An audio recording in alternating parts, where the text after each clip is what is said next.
بسم الله الرحمن الرحيم الحمد لله رب العالمين والصلاة والسلام على أشرف الأنبياء والمرسلين سيدنا وحبيبنا وشفيعنا مولانا محمد وآله وصحبه أجمعين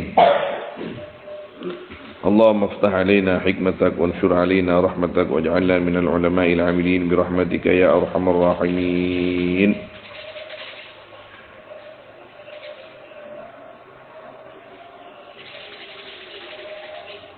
Rekaman ni kawan. Wa 'anil Hasan al-Basri rahimahullahu ta'ala annahu qala maktubun fit Tawrati khamsatu ahrufin. Tertulis di dalam kitab Taurat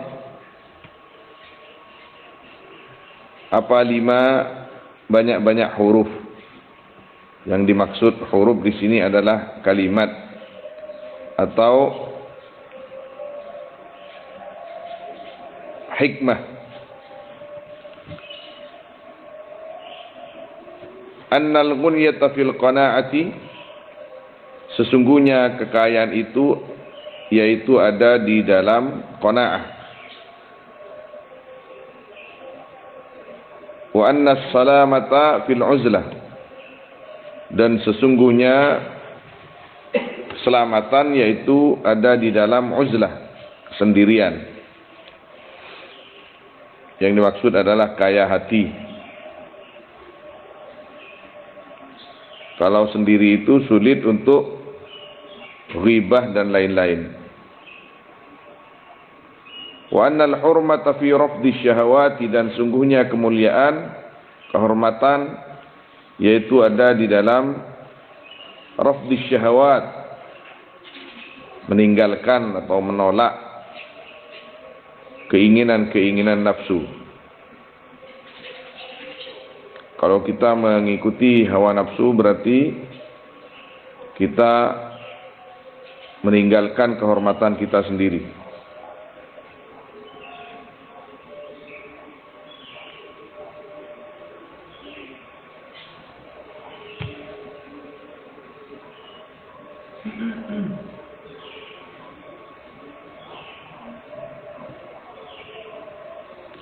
Wa anna tamattu'a fi ayyamin tawilah,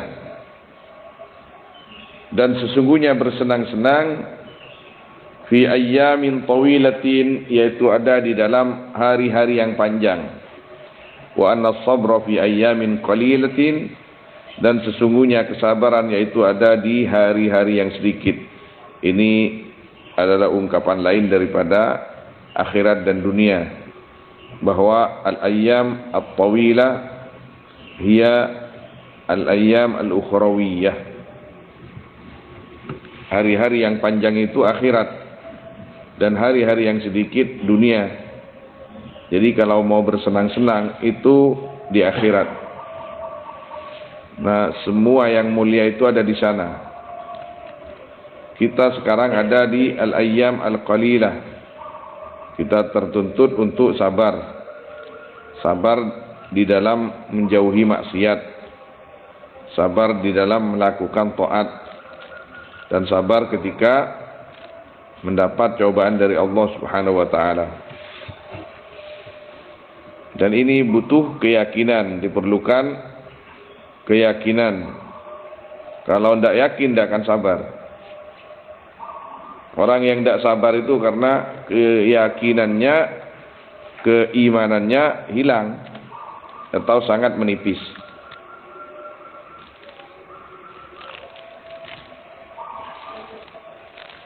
Karena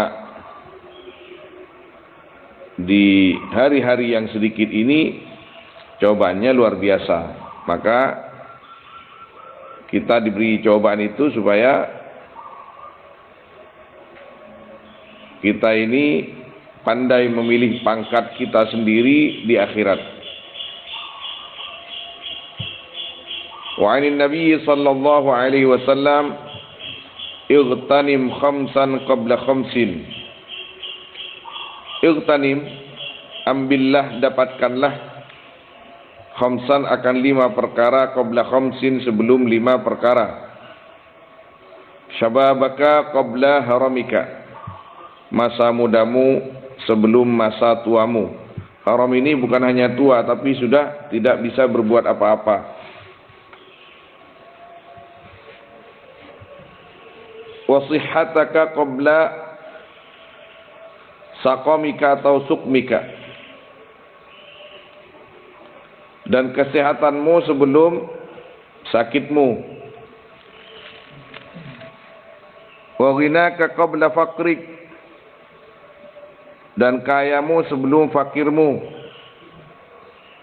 Artinya kita pergunakan masa muda kita saat kita sehat, saat kita punya,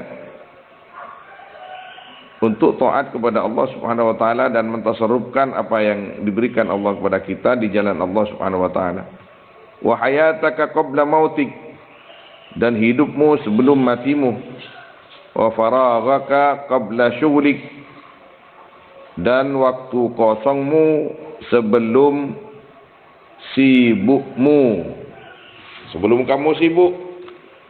Kata ulama, 5 perkara ini akan kita ketahui nilainya apabila telah berlalu. Syabab, misal, ketika kita sudah tua, kita akan menyesal masa muda kita tidak isi dengan hal-hal yang bermanfaat. Tuh, caklah anu kok lambat seromoduk mulai meloloh. Nah itu nanti masa tua datang perasaan seperti itu. Tuh, cak lambat kok tak giat waktu pondok. Itu datang itu seperti itu. Saya belajar dulu ndak giat. Kecuali apabila kita sudah menggunakan masa muda kita dengan sungguh-sungguh, lah kok oleh Allah SWT enggak diberikan seperti orang lain diberikan. Itu sudah bagiannya. Yang penting waktu kita itu kita tidak sia-siakan. Sehat ini akan terasa sangat mahal ketika kita sakit. Kalau kita masih sehat, kita kurang mengerti makna kesehatan itu. Kalau sakit baru ngerti, ternyata sehat itu mahal. Ternyata sehat itu mahal. Jadi kita ini bernafas dengan enak, dengan nyaman, ini harus dipelihara. Dari pola makanan, dari pola minuman, dari kesehatanlah harus dijaga. Kalau sakit semuanya mahal. Bukan hanya mahal, tidak bisa dinikmati. Nah, selagi sehat ini, nikmatilah kesehatan dengan cara mengembalikan ke jalan Allah Subhanahu wa taala. Wa ghinaka qabla faqrik, orang kaya itu akan merasa bahwa di waktu kaya itu sangat mulia, sangat berharga, tinggi nilainya, ketika sudah dicabut kekayaannya oleh Allah Subhanahu wa taala. Maka merupakan penyesalan yang tiada tara orang kaya itu ketika jatuh miskin, di waktu kaya dia kok tidak sempat berbuat baik. Dunia ini berputar. Tahun sekian kaya, berapa tahun kemudian fakir. Jadi ketika kaya itu harus bisa menggunakan kekayaannya di jalan Allah Subhanahu wa taala. Hayat qablal maut. Seseorang akan tahu, mengerti, yakin bahwa hidup ini berharga, tinggal mati.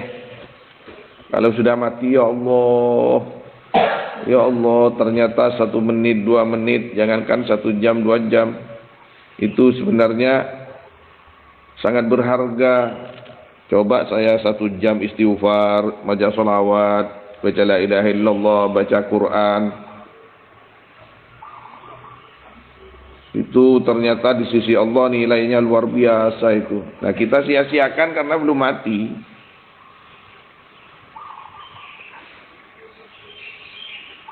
Ketika kita ada waktu kosong, kita kadang lupa bahwa waktu kosong itu sangat berharga. Ketahuan berharganya setelah waktu kosong itu tidak ada, sibuk. Khususnya dalam mencari ilmu, dalam belajar zikir dengan baik. Kalau sudah sibuk, ya kare kastana, penyesalan tak ada guna.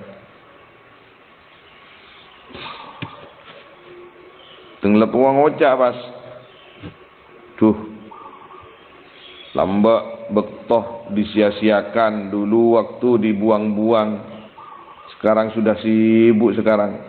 Khususnya dalam mencari ilmu, Sayyidina Umar radhiyallahu ta'ala anhu berkata, tafaqqahu qabla an tur'asu atau tar'asu. Belajarlah agama kalian sebelum kalian itu menjadi tua atau apalagi dituakan di masyarakat.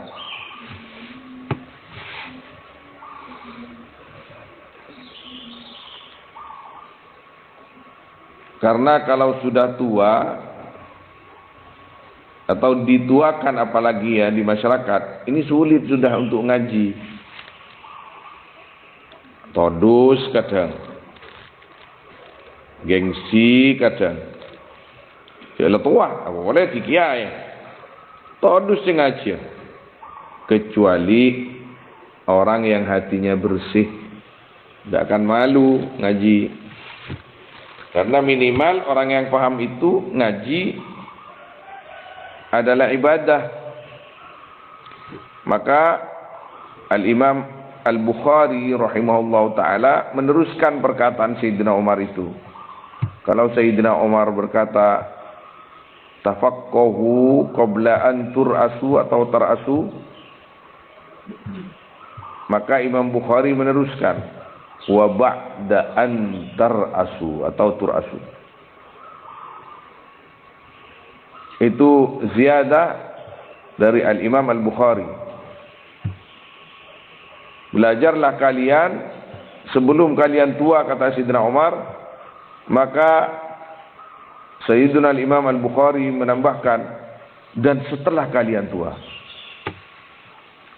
Jadi kesempatan itu masih ada, jangan sampai disia-siakan. Maknanya kira-kira begitu. Daripada kalamnya Al-Imam Al-Bukhari masih muda, remaja, sampai tua sekalipun. Kalau masalah ilmu itu harus, kata beliau, karena yang bisa memperbaiki, membenarkan, mensahkan amal adalah ilmu. Dan itu asas. Ilmu itu asas. Man amila bila ilmin fahuwa jinayah. Al-amal bila ilmin fahuwa jinayah. Amal tanpa ilmu itu jinayah. Itu dalam tasawuf. Jadi bukan hanya la yukbalu, bukan. Jinayah, kesalahan besar katanya. Beramal seharusnya diterima, ini kok malah tidak diterima. Ini kan buang-buang waktu ini. Bahkan kadang-kadang bangga dengan amalnya sendiri yang tidak seberapa. Bahkan bangga dengan amalnya yang salah. Allah tidak akan menerima sesuatu yang salah. Maka dikatakan al-amal bila ilmin jinayah.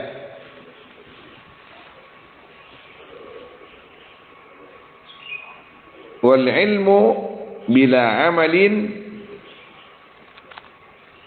wasitatun bila ghayah. Tapi orang punya ilmu tidak diamalkan, dia itu bagaikan perantara tanpa tujuan. Kengkun lakir lekir mololo, asilat di tempat je mola. Itu orang yang punya ilmu tapi tidak diamalkan.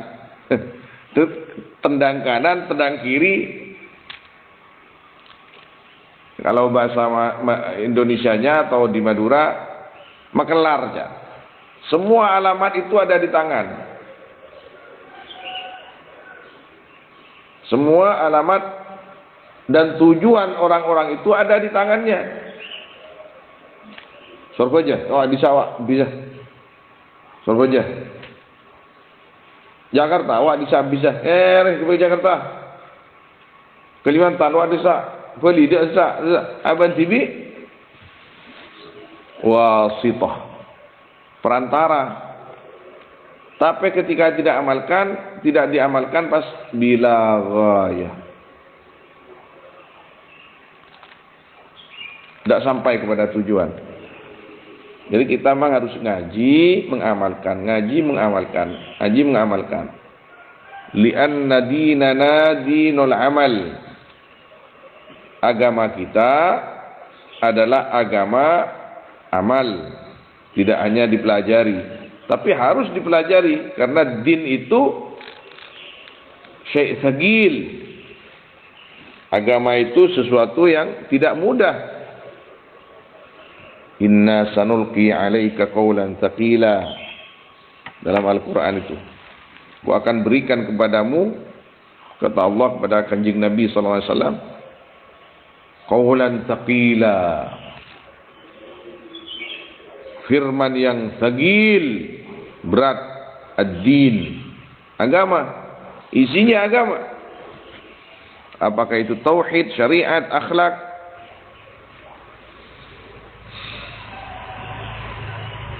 Wa an Yahya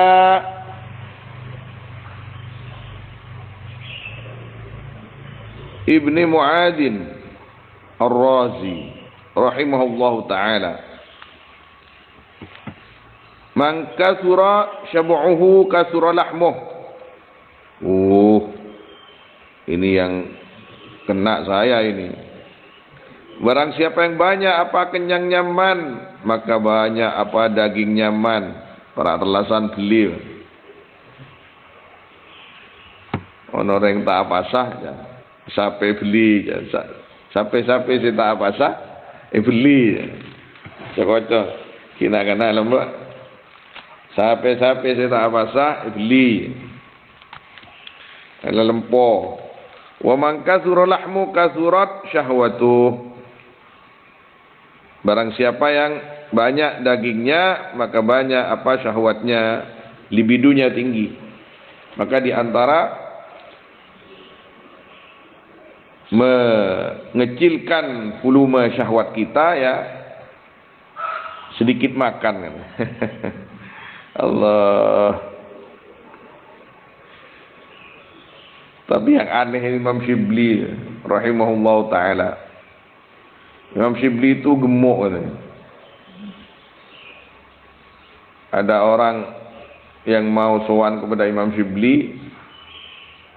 Orang itu taunya, mendengarnya Imam Syibli ini orang wara', orang zuhud,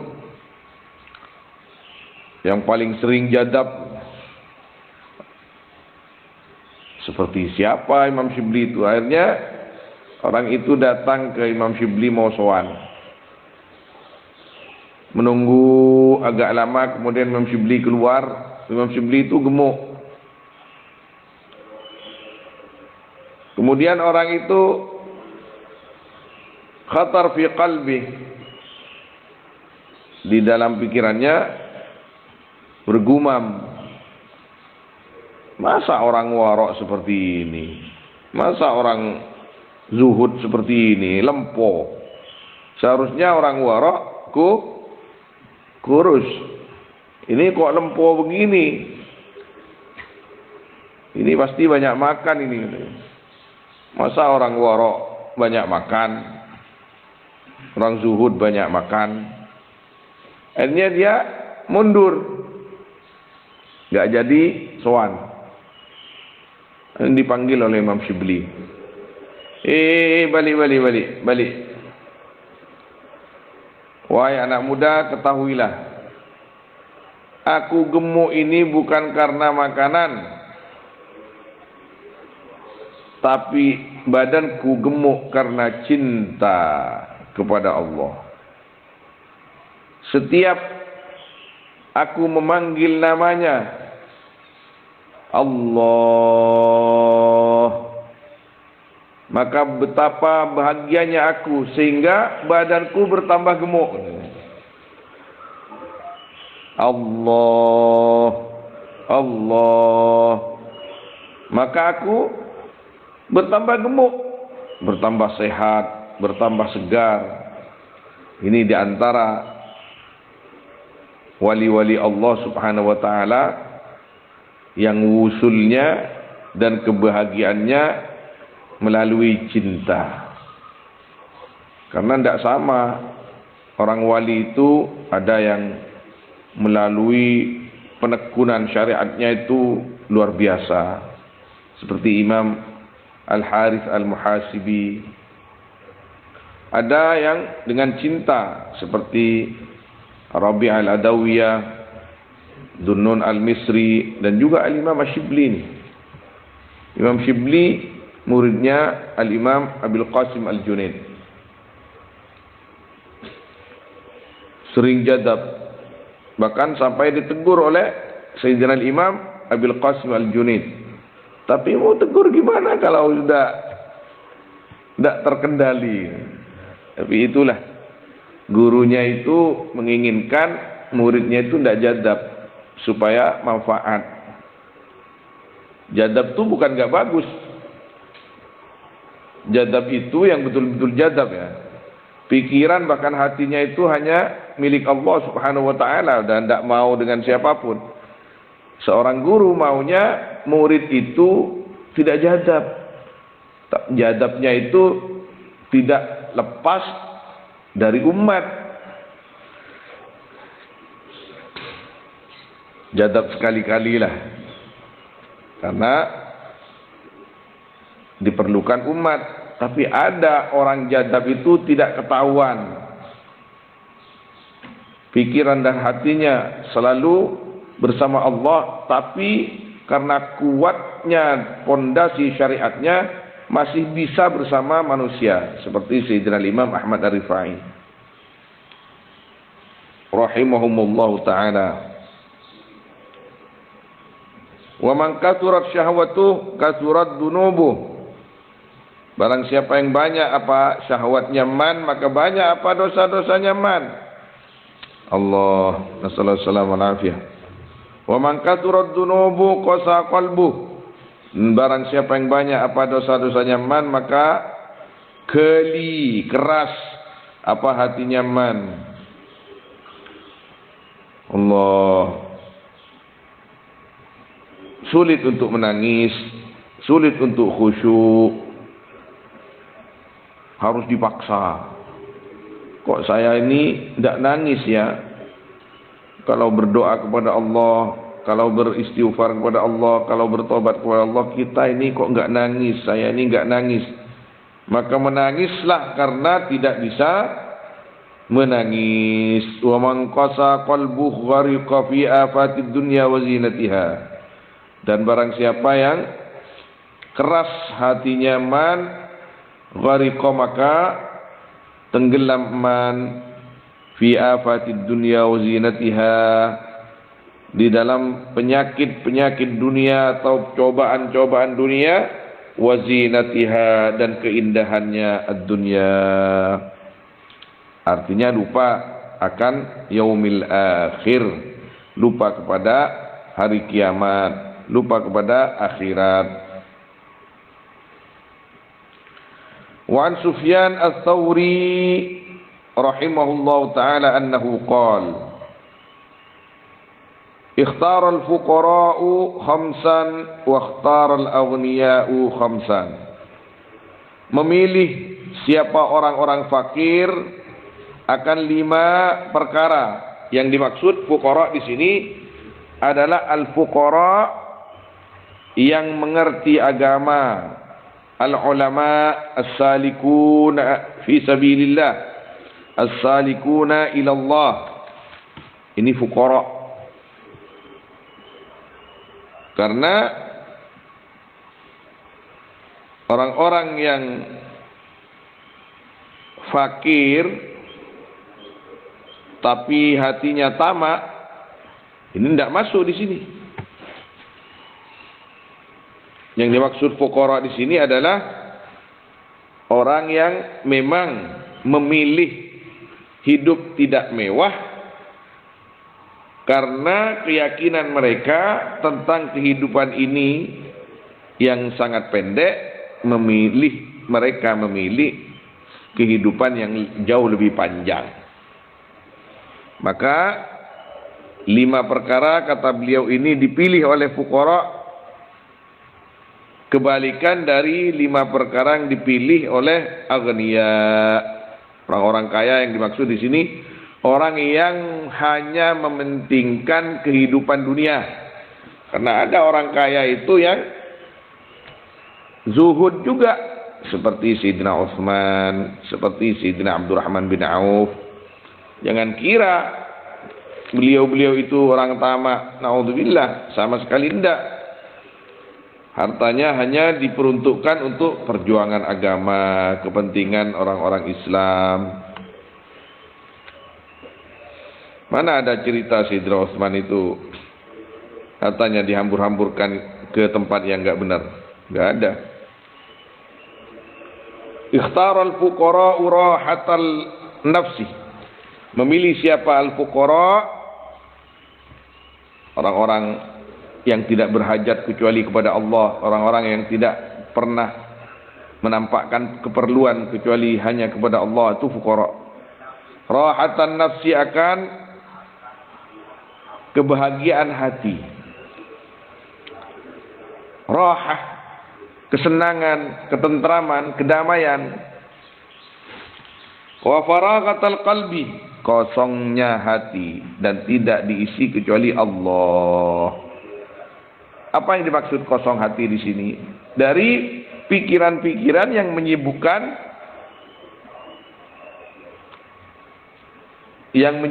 hatinya, menyibukkan pikirannya daripada berzikir kepada Allah, ibadah kepada Allah. Contoh konkret gini, kula terus terang pribadi, makanya kan mangkana umroh. Gula ngitung tibi, tiket sekian, hotel sekian, catering sekian. Maka sibuk. Ketika sholat kadang-kadang masih ingat hitungan-hitungan itu. Jadi memang terganggu. Al-fuqara la yakhtaruna illa ma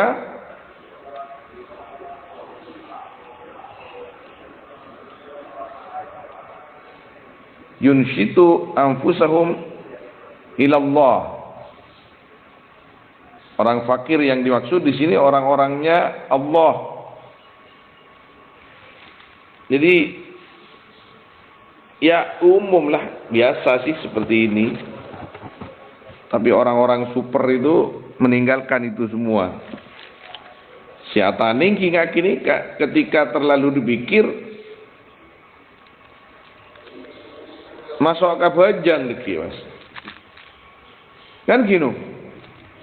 Yang berdagang seperti itu.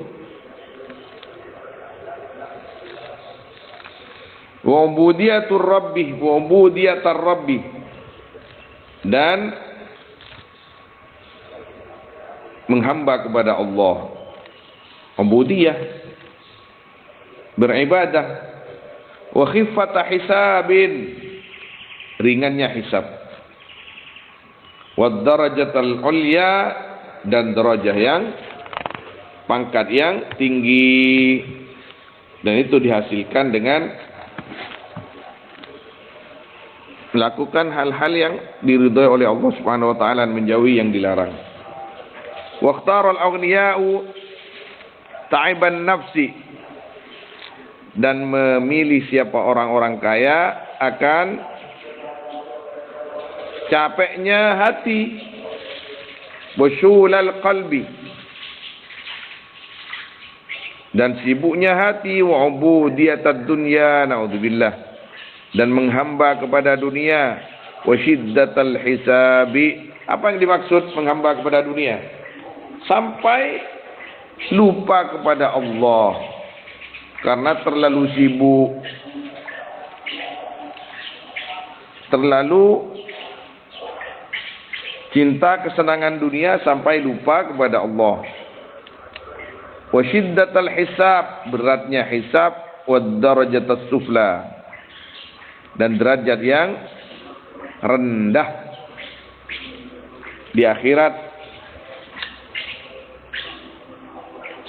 Wa Abdullah Al-Antaqi rahimahullah, khamsatun hunna min dawail qalbi, adapun 5 perkara, hunna yaitu adapun khamsa yaitu sebagian dari obatnya hati. Mujalasatus salihina, duduk bersama orang-orang soleh. Ini yang paling manjur ini. Kalau kita ketemu orang soleh duduk bersama 1 jam apalagi lebih, ini sangat-sangat mengobati hati kita.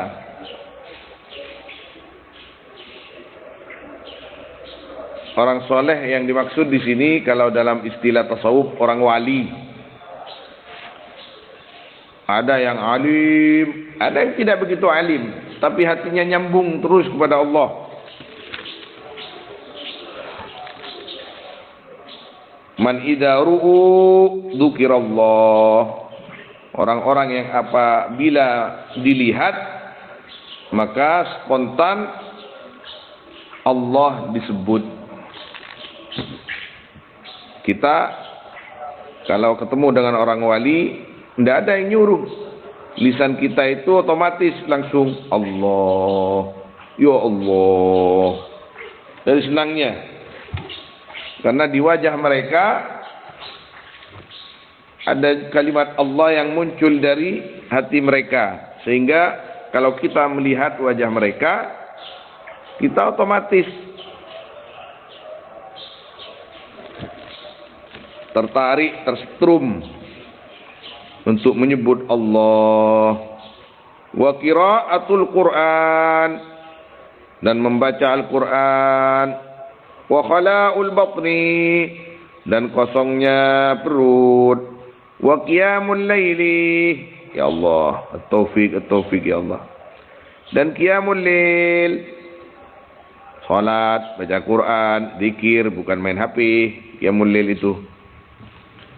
Wat tadarru'u inda sabah, dan khusyuk ketika waktu subuh. Nah, ini sudah mau waktu subuh, khusyuk. Khusyuk. Bangun, wudu, berzikir, nunggu salat subuh. Bukan khusyuk melekuk di sini. Opera subuh lah, nyaman pas. Pakai ojang. Kol 2 tunggu subuh mah ada ojang dong. Wah, mengau aku tadi. Hah? Kipas dia mula. Marje kemin. Buni kun kopi ke belong ngelong kemi kapi. Rangi enak. Iya teng lemara subuh rangi tadi kapi. Mun kiberi Pak. Lah coba nunggu.